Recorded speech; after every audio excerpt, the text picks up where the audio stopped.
Atlantic মহাসাগর পৃথিবীর দ্বিতীয় বৃহত্তম মহাসাগর, কেবল জলের বিশাল ভাণ্ডার নয়, বরং জ্ঞান, ইতিহাস এবং রহস্যের এক অফুরন্ত সমুদ্র। উত্তর মেরু থেকে দক্ষিণ মেরু পর্যন্ত বিস্তৃত, এটি পশ্চিমে উত্তর ও দক্ষিণ আমেরিকা এবং পূর্বে ইউরোপ ও আফ্রিকাকে স্পর্শ করে, পৃথিবীর প্রায় 1/5 অংশ জুড়ে বিস্তৃত। অর্থনৈতিক প্রাণকেন্দ্র, আন্তর্জাতিক বাণিজ্যের ক্ষেত্রে আটলান্টিক মহাসাগর অপরিহার্য ভূমিকা পালন করে। উত্তর আমেরিকা, দক্ষিণ আমেরিকা, ইউরোপ এবং আফ্রিকার মধ্যে সমুদ্রপথের প্রধান রুট এটি।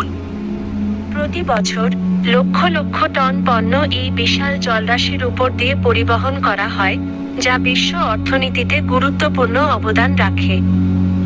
জলবায়ু নিয়ন্ত্রণকারী, গলফ স্ট্রিম, উষ্ণ প্রবাহের একটি বিশাল প্রবাহ, আটলান্টিক